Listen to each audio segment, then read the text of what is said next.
Ancient Rivers of the Pacific Northwest. That's the title of the talk. Let's start by saying this. About 10 years ago, I had a couple from Sunnyside come up after a lecture, and after the lecture they said, "Is it true that the Columbia River used to flow through Sunnyside?" And I kind of had a blank look on my face.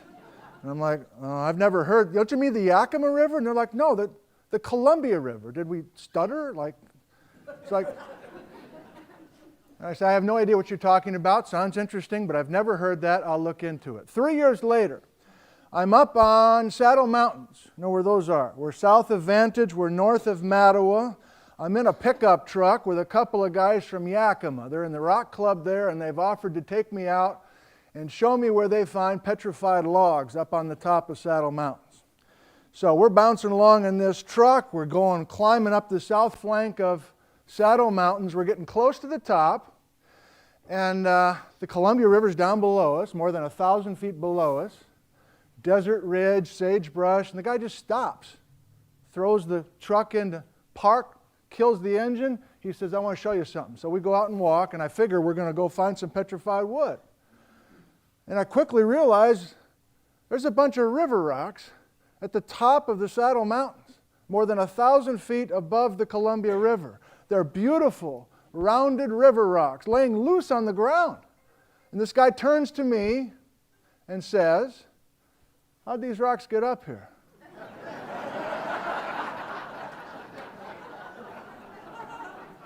I said, "I have no idea how those rocks got up here." So he turns and says, "Hey, Jim, it's a good thing we got the professor with us." The following spring, I'm up on Wallula Gap. Now we're in southern Washington. It's a spring day. The wind is howling, and I'm hiking with Tom Foster, and we're up on top of Wallula Gap. It's one of those days where it's icy cold wind. It's green, but you can't even hear the guy, and he's standing right next to you, you know. It's that loud. And we're shouting back and forth, and we're talking about the Ice Age floods and that sort of thing. We get to the top of Wallula Gap. We're looking down on the Columbia River. Now we're about 800 feet above the Columbia River. Tom just stands there silently and starts snapping his photos. And I look down and I see a bunch of river rocks on top of Wallula Gap. And I say, "Hey, river rocks, huh?" He goes, "Yeah." I said, "Wow, the Columbia River was up here or something else?" He's like, "Salmon River." I'm like, "No, that's the Columbia River." He said, "No, those river rocks were brought here by the Salmon River. That's what I read." And I'm like, "The Salmon River's in Idaho." And he says, "Not back then." Okay, so let's finally get into this. Let's do some geography first of all. This is the Northwest, of course. And these fat lines are rivers. And these are the rivers we're going to talk about tonight. The star of the show is the Columbia River, coming out of Canada, coming out of BC, crossing the border, Kettle Falls, getting down to Lincoln. You're going to have to Google that one. Getting down to Lincoln, Washington. A big kick to the west. And we go Cooley Dam, Bridgeport, Chelan, Wenatchee, Vantage, right? The Columbia River, down to the Tri-Cities, continue on. The Dalles, Hood River, Portland, Kelso Longview, out to the ocean. That's the Columbia River as it is today. If you haven't guessed yet, ancient rivers are these rivers, but where they were in different locations. And it's an amazing set of field evidence that all tell this story. But we got to know where the rivers are today before we can be impressed about where they used to be. So that's the Columbia. What's this? This is the Snake River. The Snake River starts in Yellowstone National Park in Wyoming. The Snake flows south along the base of the Tetons in Jackson Hole, over to Idaho, Idaho Falls, Pocatello, Twin Falls. Good evening, Dale. Boise, Ontario, Oregon, through Hell's Canyon, right, making the state line between Oregon and Idaho. Up to Lewiston, Idaho, and the Snake River dumps into the Columbia. Two more rivers here. Two more rivers. We've got the Salmon River, headwaters in central Idaho, the Sawtooth in the Stanley Basin. Good evening. Nice to have you with us. The Salmon River flowing north and eventually turning to Riggins, Idaho, and then dumping into the Snake. Finally, the Yakima River, we're including that because that's our river in this valley. Starting in the Cascades, working its way, Ellensburg, Sunnyside, that's the Yakima River now, and dumping into the Columbia. Those are the 4 rivers we're talking about tonight. I know there are many other rivers, but we're not talking about them tonight. We're just focusing on these 4. The Columbia, the Snake, the Salmon, and the Yakima. 20 million years worth of time for this story. 20 million years. And the first message to you tonight is that the rivers on this map are the oldest features on the map. The rivers are the oldest features on the map. The rivers are older than the lavas, the rivers are older than the ridges, the rivers are older than the Ice Age. They haven't always been here, but the rivers have been flowing for 20 million years. They are a continuum through this whole story. These rivers. I'll show you the evidence in short order. Have you ever noticed that the Columbia River, let's get rid of these other guys now. Let's just focus on the Columbia. We don't want too messy of a map, okay? So now we've just got the Columbia. We good? Have you ever noticed the Columbia comes down, Kettle Falls, Lincoln, and does this major kick to the west? Why does it do that?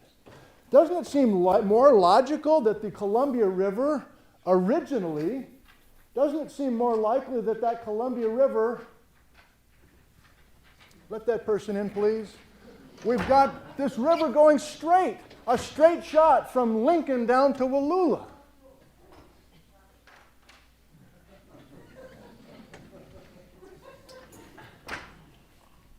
Say that again, please.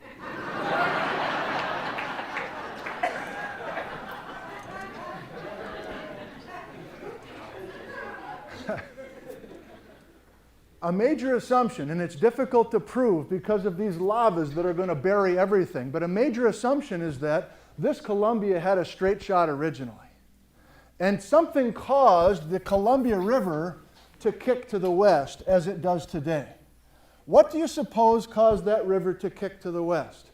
Some of you know it. The answer is the lava flows. So starting 16 million years ago, there was a very specific window of time.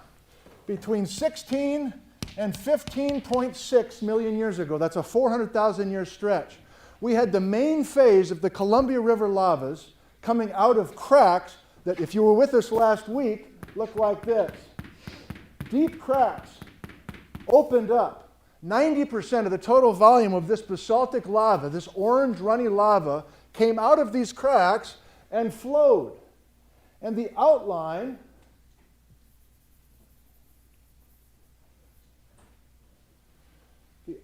of these lavas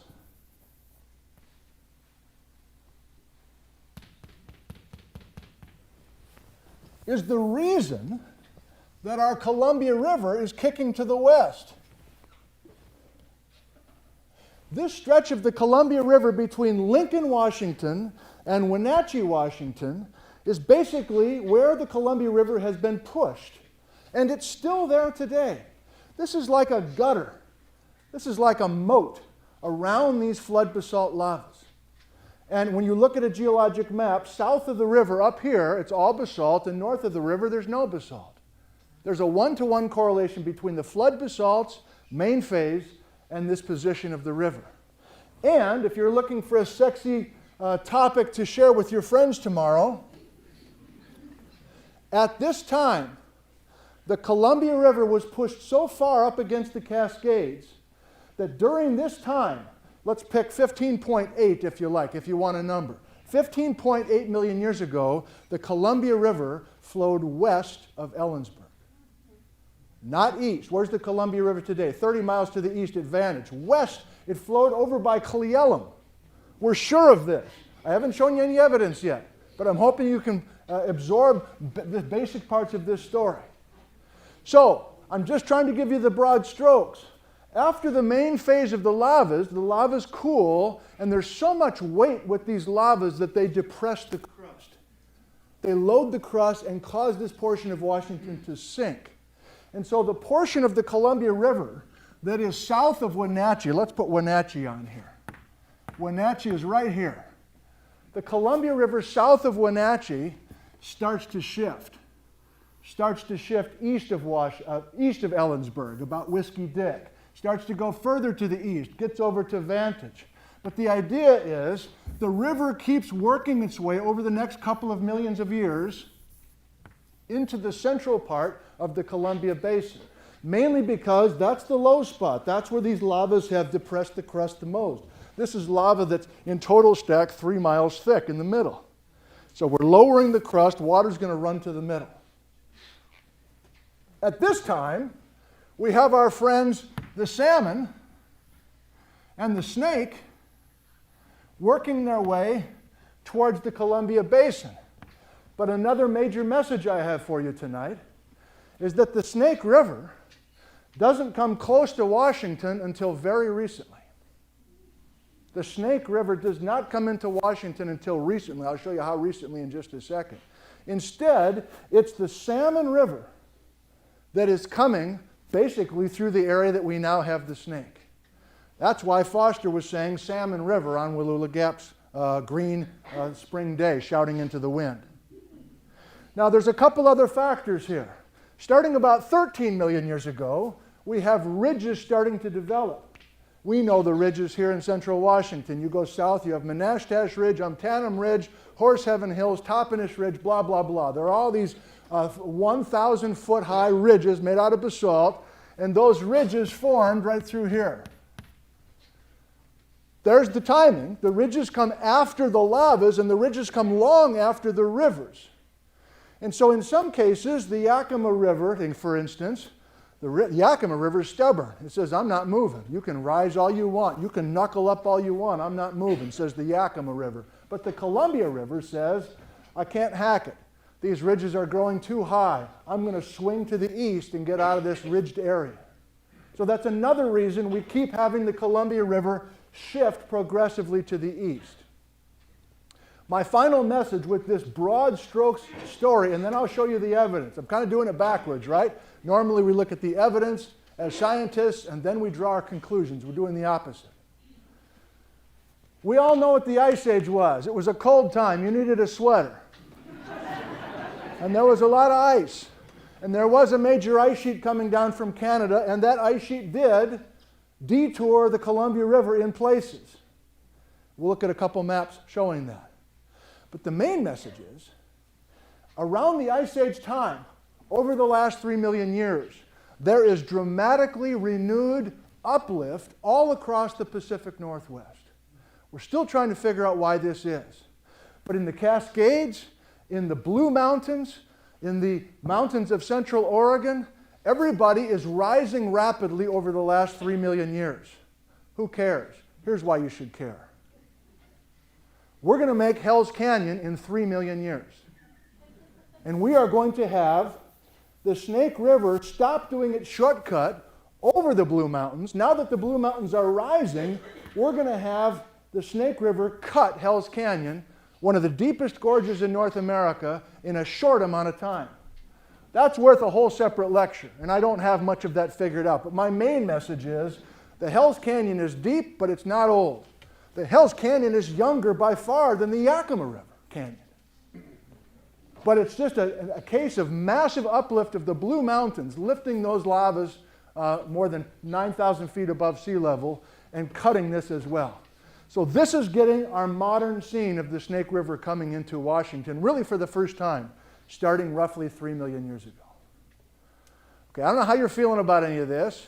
If you're like, I knew all this, or I don't even know these rivers, I don't know what you're talking about, I just came because my wife said we should come. I don't know. I don't care. Oh, you're here. You're here. I promised the evidence. And if you want to tell a major story like this, and I have beautiful custom-made maps made for you tonight, specifically for this lecture. Those doors are working overtime tonight. Good Lord. All right.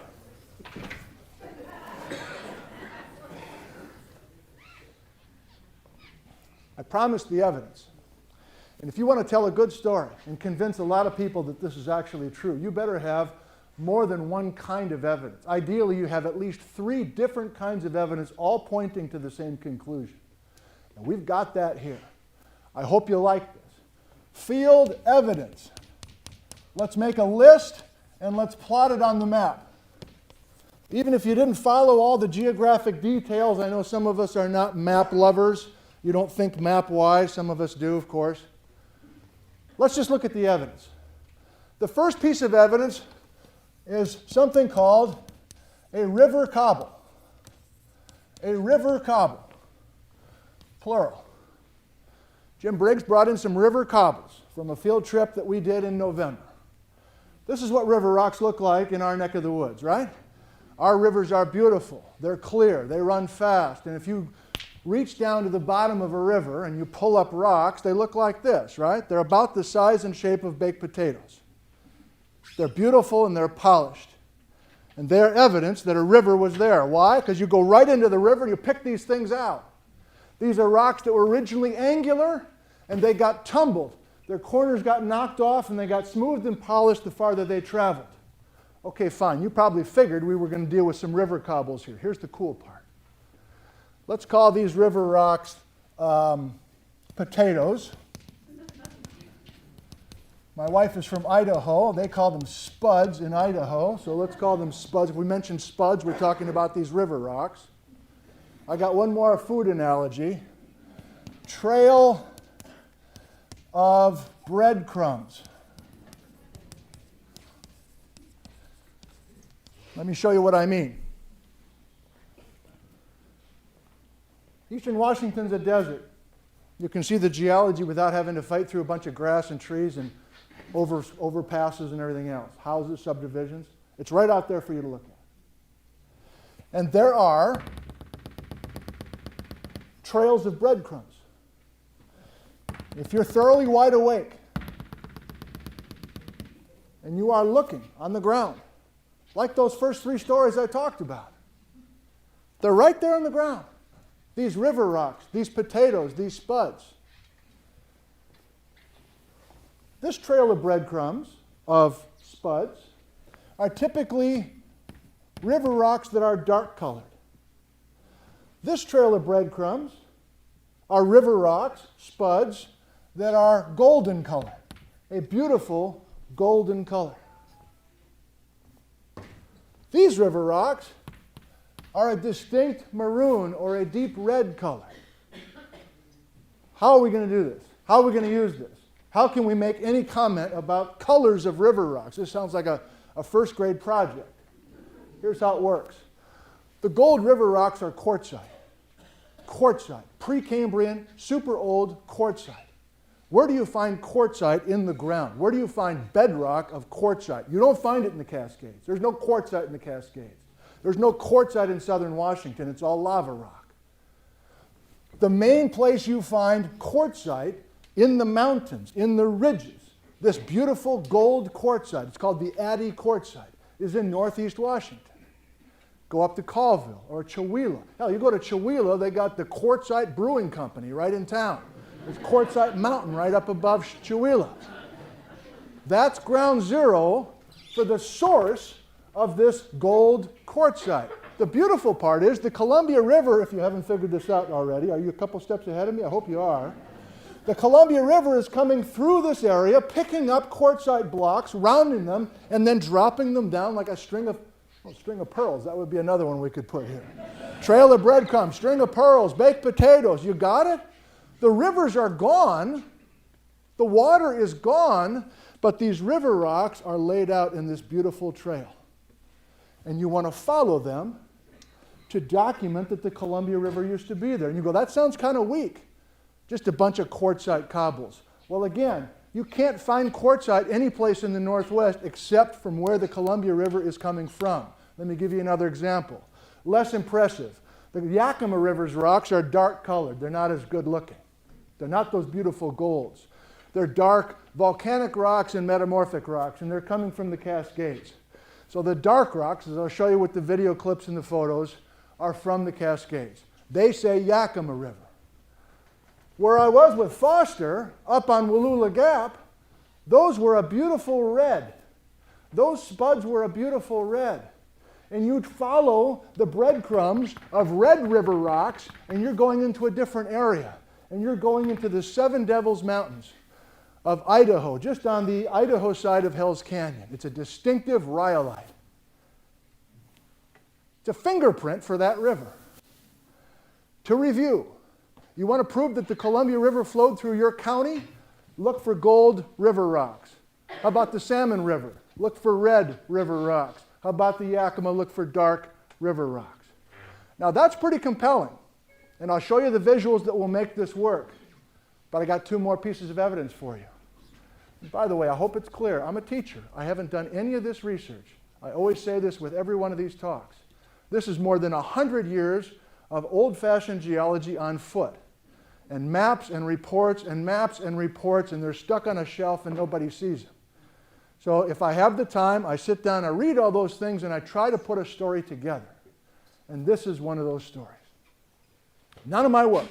We'll make sure we get credit to the people who need the credit. If that works for you, great, but let's add to it. How can we prove that these rivers used to be in certain places? So river cobbles are one. How about lava-filled valleys? Here's the idea. I'm running out of room. You've got this, right? It's going away. You've all got it in your notes. It'll be quizzed on next week. Of course not. When you look at some of these waning phase eruptions, in other words, after the main lavas flooded out, there were smaller lava flows. And if we have, I can do this on, here, I'll do this here. Sorry. Let's say we have a relatively small eruption. Maybe it's 10.5 million years ago or 11.5 million years ago. Those are specific eruptions of the Elephant Mountain lava flow or the Pomona lava flow. So the idea on a map, the orange lava, and we'll look at these professional maps in a second. The orange lava looks like this. At the cracks, the lava is coming up and pooling. But eventually, that orange lava funnels down to this little narrow orange worm. Why does it do that? That lava is so fluid, it's acting like water. It's trying to find an easy place to flow. It finds a river valley. That's what we want, right? The lava is going to flow right down a river valley and fill it. In cross-section, let's do this. Let's make this be the Columbia River. I'm going to quiz you. You ready? This is a Columbia River valley long ago. It's a sunny day. This is a cross-section. It's a V-shaped valley. The Columbia River is down here flowing in the bottom of this valley. What color are the spuds? Gold. Thank you. You pass. Here's the Columbia River flowing away from us down this valley, and at the bottom of the Columbia River are these gold pebbles. We know why. We know. They're coming from the Quartzsite Tavern. Good.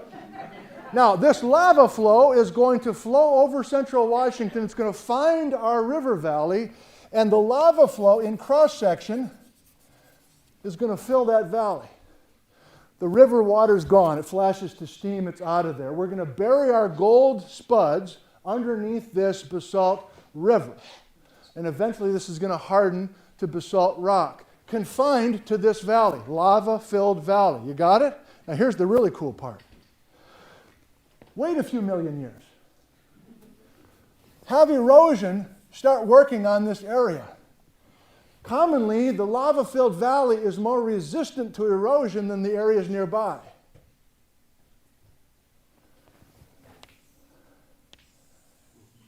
And so maybe this is north, and maybe this is south, and maybe this is the Columbia River today.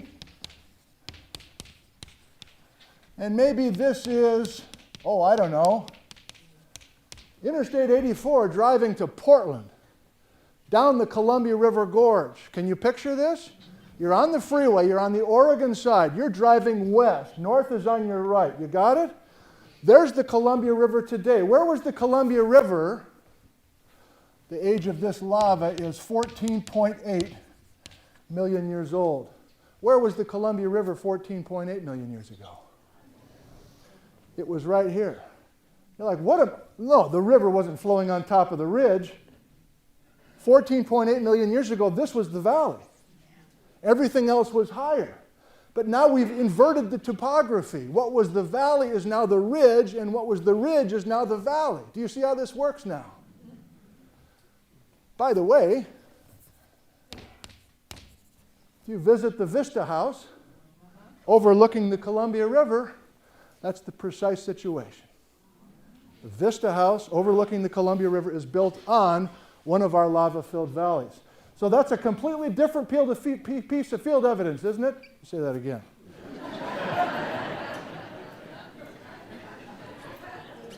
Now we got two pieces of field evidence. The baked potatoes strung out in a line and valleys that are filled with lava. I got one more for you and then we'll go to all these visuals. Perfect timing. Great. Gaps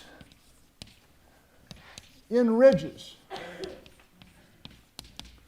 Again, what are we trying to do? We're trying to convince whoever wants to listen, and that's not many people, that we're sure that a river used to flow through an area even though the river's gone. And we're using the river rocks and the canyons that are filled with lava to do that. This is the third way. This is going away too. All right, so take your favorite ridge. Take Menashtash, take Toppenish Ridge, I don't care. Any one of those ridges, this is a sunny day, any one of those ridges might have a gap, might have a hole in it, might have a piece where the ridge is missing. Menashtash Ridge, there's a hole. Why is there a hole there? Why is there a gap there? That's where the Yakima River, right here, is flowing away from us. This is called a water gap.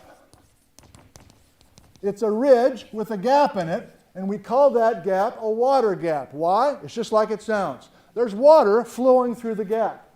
There's water that's cutting through this ridge. And we know, because the rivers are the oldest of all these things, that the river was there first, and this ridge has been uplifting since 13 million years ago, roughly. But let's qualify that. For a water gap to form, we need the rate of uplift to basically be equal to the rate of river cutting. Let me say that again. We're going to have this river cut a canyon like we do with the Yakima River Canyon. I've got an animation to show you in just a second. But we need the rate of uplift to be about the same. In other words, we need slow uplift against slow river cutting, and we'll get the water gap. This is not the evidence to prove that a river used to be there, because the river's still there, right? But there is something called a wind gap. It's a stupid name. Water gaps are formed by water. So you go, okay, wind gap formed by wind. No, a wind gap is a failed water gap. A wind gap is a failed water gap. So we need this ridge to be higher. We need the same kind of gap for a wind gap, but there's no river in it. It's called a wind gap because wind is just kind of funneling through there during our lifetime. But how did that wind gap form? It was originally a water gap, but here's the point. The uplift of this ridge was faster. This is a faster uplifting ridge. That says uplift. Okay, great. The point is, this ridge has defeated the river. The river's trying to cut, but this thing is lifting too fast. And at some point, the river says, screw this, I'm leaving. I can't do this. I'm a river, I'm water, I'm going to flow a different way. I'm going to go to the east into the Columbia Basin. But for a time, we can put the river there, can't we? The wind gap is telling us where the river used to flow. This is Sunnyside Gap, where the Columbia River used to flow through Sunnyside. This is Kanawak Pass, where the Yakima River used to flow across that particular ridge. This is Sadis Pass. As you go over 97 and drop into Goldendale, the Columbia used to flow through Sadis Pass, but it's a wind gap now. So, and have you been keeping score? We've got three very different kinds of evidence. The spuds, the lava-filled valleys, and these wind gaps combining at different snapshots in time, putting this whole story together to back up the story time that I gave you before. And this didn't work very well because the scale is wrong. That's my assessment of our first 10 minutes. So I want to show you all these beautiful maps that show the details of these snapshots in time. And we'll look at the visuals for all this field evidence. These are our maps today. These are our rivers today. Should look familiar. Snake, Salmon, Columbia, Yakima. That's today. That should look the most familiar of all of these maps.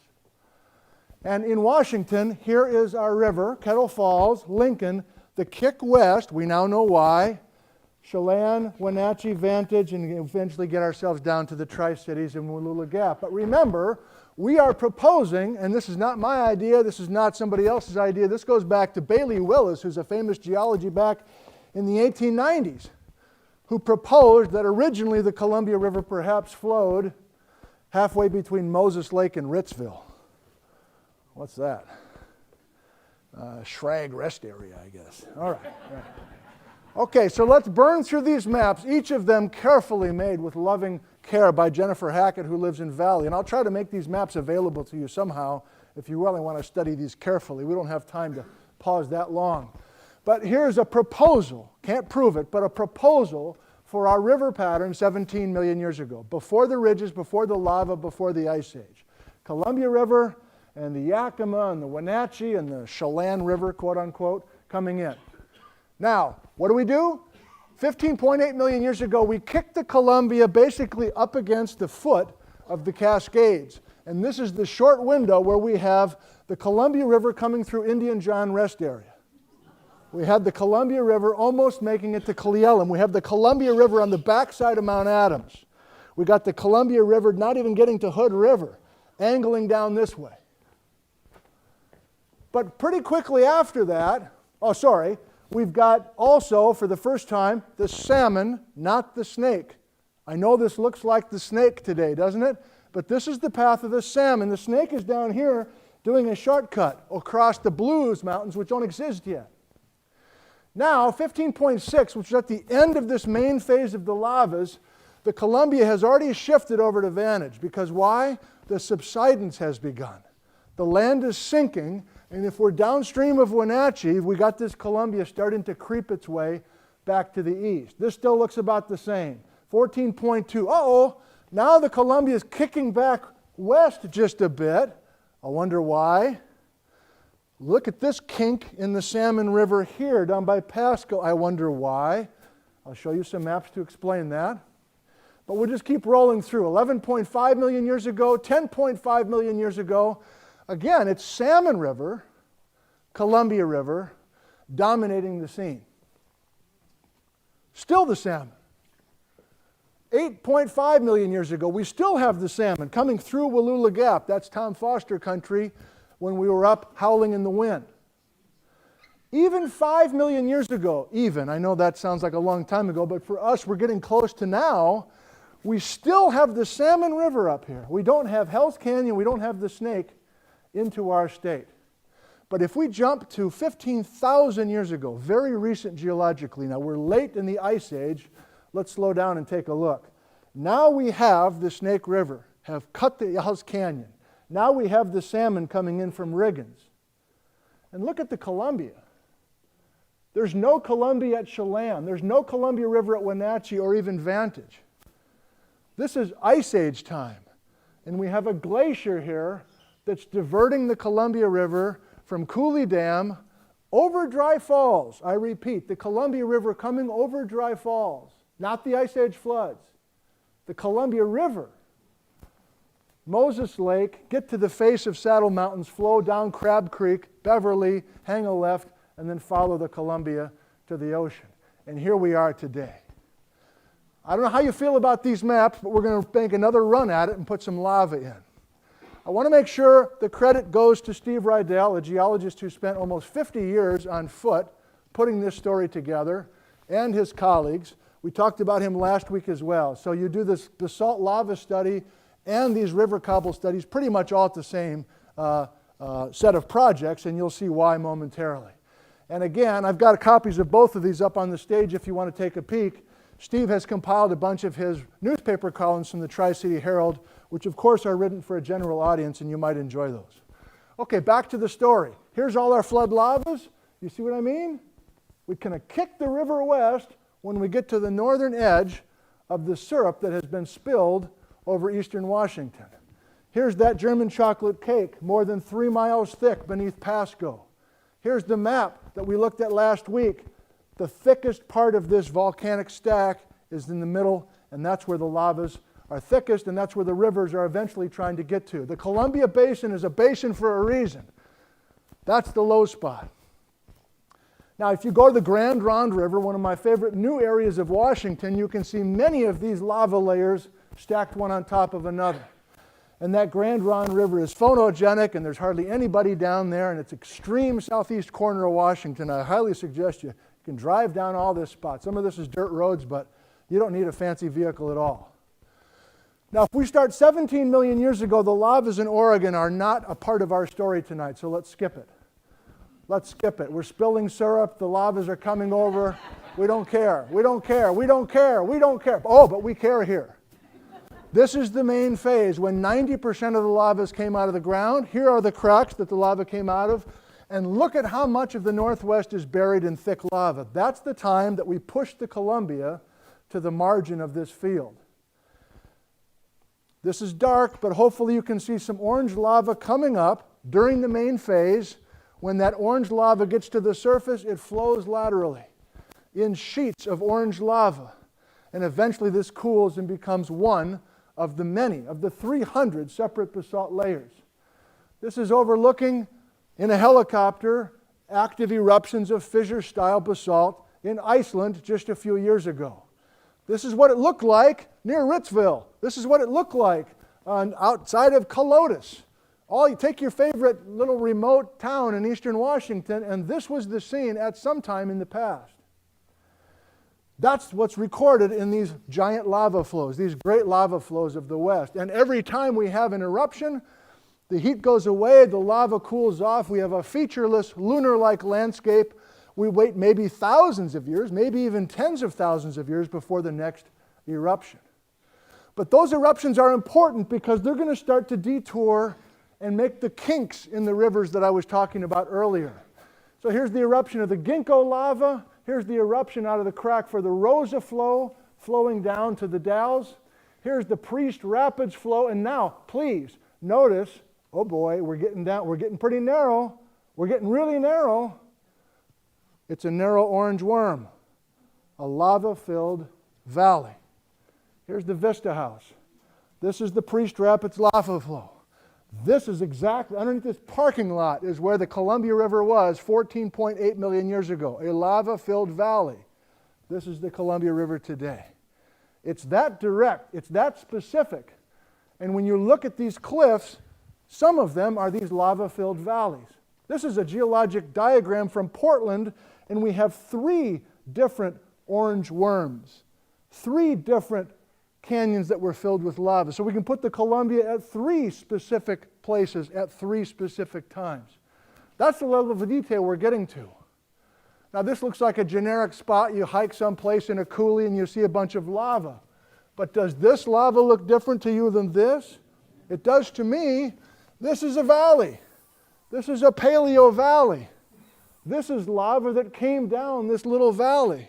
This is a lava-filled valley compared to this, which is just regular flat lava flows. And this one as well. A lava-filled valley. Notice, this is the thing that's standing higher than the surrounding area. But remember, this whole thing was the empty space originally that the lava flowed down through. So when you see these maps of individual flows, we're almost done with the maps if you hate maps. Tonight's not your lecture if you hate maps, by the way.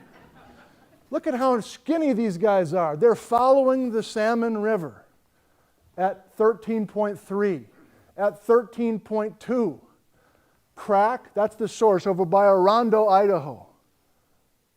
Floods, finds the salmon, spreads out, finds another valley. This is the Columbia Valley. It's that precise. This is the best place in Washington to see intracanyon, or in other words, valley filled with lava.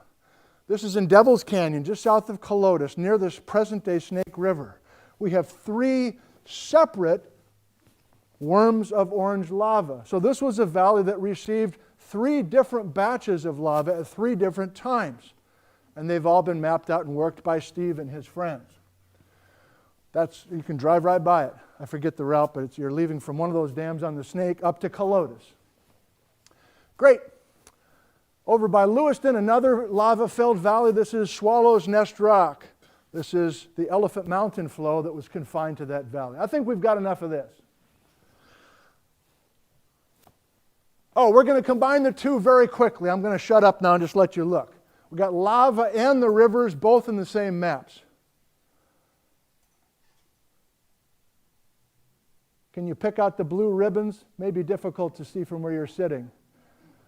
But these orange waning phase eruptions are roadblocks. They're detouring these rivers this way and that. They're putting the kinks into these rivers. And remember the evidence we have for this, it's not just the lava-filled valleys. What's the main evidence? Our spuds, right, our spuds, and that's coming. So there's snapshots that Steve Rydell has put together in south central Washington for each of these areas. They're very detailed maps and they're beautiful, but we've tried to take that level of detail and broaden the scope out to show much of Washington at this time. God, the time that went into these maps by Jennifer Hackett, amazing. 5 million years, we still don't have Hell's Canyon. The Snake is going Ontario, south of La Grande, and shooting to the Dalles. But as soon as we get that Ice Age uplift, the Snake River captures the Salmon River, and it's the Snake now. And we've got salmon that can swim from the Pacific and get all the way to Yellowstone, hypothetically, for the first time in the last 3 million years. Okay, enough maps, even though I'm showing you a map. We go to Ellensburg. We are sitting right here in the Hal Holmes Center, right? And a commercial timeout here. So we have new programs we're airing on the Seattle PBS station. And the fellow I'm working with is Chris Smart, who's here tonight. And Chris and I are going out and making little 5-minute episodes. We've completed 6 of them, and the 7th one is under construction, and it's on our topic tonight. So I asked Chris last week if he could just slap together a couple of rough little pieces that we filmed last summer. This is up on the Saddle Mountains where I found those rocks with the guys in the rock club. And this will be a nice change of pace that will get us off the maps, and it will also visually, hopefully, confirm what we've been talking about to this point tonight. This is the Columbia River from Canada, water flowing through the deserts of eastern Washington. But there's a geologic history of this river. It hasn't always been here. And rocks like these, here found 1,500 feet above the river, have a story to tell. They're the clues to prove that the Columbia River has a long, illustrious history. This is the Yakima River. Been diving for rocks here. Here's another one. This is what Yakima River rocks look like. They're round, they're smooth, they're pleasing baked potatoes, but they're dark colored. The geology upstream, the bedrock in the Cascades where this river is coming from, are these kinds of rocks, dark volcanic rocks, some dark metamorphic rocks. The point is, these rocks are a geologic fingerprint for the Yakima River. This is 55 miles downriver from where we were on the Yakima River. That's the Yakima back there in the green. But these rocks look very different, don't they? These aren't the dark-colored brunette rocks we had in the Yakima. These are blonde, mostly blonde-colored river rocks. In fact, some of these guys have been sitting next to each other for 8 million years until this morning. These are quartzites from the Rocky Mountains. The Columbia River brought these in. There can be no other way these rocks got here. Columbia River long ago, Yakima River today. You notice it's not just a couple of rocks. It's a pretty impressive thick pile of these spuds, depending on where you are. And this is the Yakima River. You can picture this, can't you? We're looking north, the uplifted ridge, and that's to come before we quit tonight. So this is from my kitchen That's an actual potato. These are actual potatoes, and these are Columbia River rocks. Yakima River, dark, not particularly photogenic, and I didn't know how to use my iPhone very well. This is in focus and this is not, but you get the idea. The Yakima River coming from the Cascades and flowing down to the Tri-Cities. This is the river that carries the dark spuds. The dark spuds. Why? Because the geology, the bedrock upstream from here is dark bedrock that the river's going to pick up and tumble. Here's Chris in the river at Ringer Loop. Here are those dark Yakima River rocks. If we go downstream, like we just did in the video clip, now we're down by Granger, where dinosaurs roam. Don't get me started. Thoroughly confusing. There's nothing to do with dinosaurs down there. That's a whole nother topic. Okay. So we're near Granger, Emerald Road, if you know the area. We're along the Yakima River, and yet you now know what the significance is, don't you? These are not Yakima River rocks. We were just there in video, and now we're here with stills. The Columbia River came through here. We're close to Sunnyside, the couple at the beginning of the lecture. Yes, I can say now. I wish I could find them. Yes, the Columbia River did go through the Sunnyside area. I know now why. Blonde, river cobbles, and a wind gap, the Sunnyside wind gap. Up here in northeastern Washington, north of Spokane, that's where we're going to find our, what kind of rock? Quartzite. This is where the quartzite is going to be coming from. The blonde river rocks have to come from somewhere. The Columbia is coming from northeastern Washington. So here's, I haven't been to Chewelah ever. I found these this morning on the internet. Quartzite Mountain above Chewelah and the Quartzite Brewing Company. Beautiful rocks in Chris Smart's front yard. So many quartzites, so little time, says the t-shirt. This was on a geology field trip. We're at Benton City, Yakima River today. Quartzites say that the Columbia River used to go through Benton City at one point. Up on the Saddle Mountains with a group of you guys a few falls ago, it was a cold afternoon, looking down on the Columbia, but again, up here on top, the Columbia River gravels. Now you might be curious, how did the river rock get up this high? Remember, the river is older than the ridges. So these river rocks are up here with us, but they were down at river level. And the Saddle Mountains have grown 1,500 feet tall since the time that those river rocks were deposited. I'll say it a different way. The Columbia used to come right through where we're standing when the area was flat. And then the ridges lifted those rocks. Here you go. Top of Saddle Mountains. I thought we were looking for petrified wood. We eventually did, but they showed, with kind of a smart alecky attitude, the quartzite river cobbles. Yeah, they played it well. They had a good laugh, and I can laugh now. It was painful at the time. All right, great. Wallula Gap. Not that spring day with Foster, but a little bit later on a sunny, hot day. We're up high. The Columbia River is 800 feet low. We got lava. This is 8.5 million year old lava, the Ice Harbor lava flow. Remember that. That's going to help us in just a second. This is what that lava flow looks like. It's the last one. It's the guy that's really piddly. Comes out of one crack where the Snake River today crosses, and the lava flow up on top of Wallula Gap looks like this. How old? 8.5 million year old lava. Why are we hammering that? 8.5 million year old lava that flowed over what? That flowed over red spuds. So now we can put a time on it. Red rocks. Oh, this is the salmon. 8.5 million year old lava sitting directly on top. The salmon was here at least 8.5 million years ago, maybe a touch older. Do you see how this works? Not only we can put the Salmon River in a place, we can also put it at a time, depending on the age of the layers above and below. God, this is beautiful work. Not by me, by all these guys over the last 100 years. Salmon River rocks, 800 feet above the Columbia River. That's Oregon on the other side.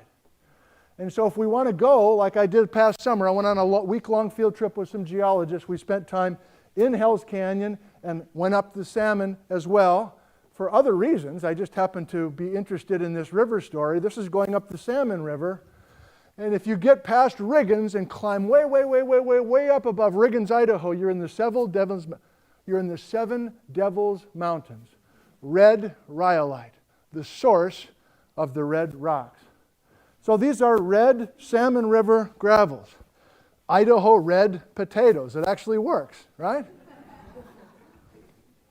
Yeah, right. Idaho red potatoes in our kitchen. These are actual potatoes instead of rocks. I have to point that out because you can't even tell, right? They look so similar, the potatoes and the rice. So the spuds are telling the story most powerfully. Let's finish things out by commenting briefly on Hell's Canyon, even though I'm going to tease you with this and not have much detail. Remember the main message. This is at Pittsburgh Landing, one of the few places you can drive, it's a long drive, to get into the Snake River in the bottom of Hell's Canyon. And there's boating on certain stretches if you're below a certain dam, or above a certain dam, excuse me. And again, this is this field trip I was on with a bunch of geologists who I learned a lot from. But the point is, this is a young canyon. This is a younger than 3 million year old canyon. We don't think Hell's Canyon existed until the Ice Age. And that cutting happened as the Snake River cut through the Blue Mountains as opposed to making the shortcut through northeast Oregon. Okay, we got enough of the Hell's Canyon. Maybe we'll do one of those lectures down the road. The ridges, if you were having a hard time picturing the ridges of central Washington, remember the wind gaps are also helping us put the river in certain places. So here's the concept of a river being older than the ridge. The river was here first, and this land has been lifting against the river. We know the river is older because of its curvy nature. Meanders only form when an area is flat. So you got it? The river was here first when an area was flat. Then this land started to lift and these ridges started to grow. Why? Yakima River, uplifting ridges. We know that now. We've got a good concept. This is from the top of the Larson building in downtown Yakima looking north. This is Sela Gap. Water gap, right? Because the Yakima River is coming through the gap today, as long as the freeway is coming through. Here's looking the opposite way. From the top of the Larson building, looking south, Union Gap. Wind gap or water gap? Water gap, the Yakima River is going through that one too. So these ridges are uplifting slowly enough to allow the Yakima River to keep up. In other words, the ridge did not defeat the river. But as I mentioned, there are two very important wind gaps. And you're like, well, those aren't wind gaps. The river's going through Sunnyside Gap and Kanawak Pass. They were. Those two places were water gaps. The Columbia River used to come through Sunnyside. The Yakima River used to go through Kanawak Pass. But today, this ridge, Rattlesnake Hills Ridge, lifted too fast. And so the Columbia said, nope, I'm going to go around. I can't handle that uplift. And the Kanawak Pass story is a little bit less clear to me, but the Yakima gave up there as well. So this is Kanawak Pass, near Yakima, if you haven't heard of it. It's kind of south of Moxie. And this is Sunnyside Gap. This was on November 1st of this past year at 70 degrees. Seems like a long time ago, man. On the Columbia River at Vantage and south of Vantage, can you picture yourself? We're going south now. Beverly, we're looking south. This is the Saddle Mountains and a water gap, right? The Columbia River going through Sentinel Gap. This gap is quite large. And it's so wide because not only the Columbia is a big river, but because the Ice Age floods came through as well and tore out the walls of that gap. But it's a water gap, it's not a wind gap. This is an even bigger water gap, Wallula Gap. So Foster and I were up here finding the red spuds of the salmon. But now we're down low looking at the Wallula Gap, which is famous in Ice Age floods discussions because this is the gap that stopped all the floodwater from Montana. Now that's a water gap. The granddaddy of them all, Wallula Gap. The Columbia River plowing right into the Horse Heaven Hills and making a significant water gap. All right, we got that. All right, to finish up, I got just a few more slides. Back in 1943, geologists were still unclear how far south the ice sheet came from Canada. This guy Hobbs, in 43, has a huge ice sheet coming over much of eastern Washington and getting, I guess, to like Othello. And that's for sure not true, but was proposed back then. In other words, this is before the Ice Age flood story was accepted to explain all these coulees. And digging the Ice Age flood erosional features is part, it's a small part, but it's part of shifting these rivers around. This is the current view we have of how far south the Okanagan ice sheet was able to get. It gets basically down to Coulee City. And what I'd like to point out, ice sheet, what I'd like to point out with the last Jennifer Hackett map I have for you tonight, here's the Columbia River, Coulee Dam, Coulee City, Moses Lake, almost to Othello, over to Beverly, and then down. Why did the Columbia River get diverted over here? Way too much ice. So this is an ice roadblock. My God, we're losing track of all these reasons that these rivers are getting pushed all over the place. But this is a very recent story, just 15,000 years ago. And so it's kind of fun to think of the Chelan drive to Wenatchee and Vantage with no water to look at. No Columbia River. It was completely dry. But as soon as you melt this ice back, the Columbia River is restored to its present course, which today, of course, is coming right by Chelan. And the Columbia River today is coming right through Sentinel Gap. And the Columbia River today is going right beneath Wallula Gap. Let's hear Woody Guthrie celebrate the Columbia River. There's a great and peaceful river in a land that's fair to see, where the Douglas fir tree whispers to the snow-capped mountain breeze. Where the cliffs are solid granite and Wrong. the valley is always green. This is just as close to heaven as my traveling feet have been. Roll, Columbia, won't you roll, roll, roll. Roll, Columbia, won't you roll, roll, roll. Thanks, everybody.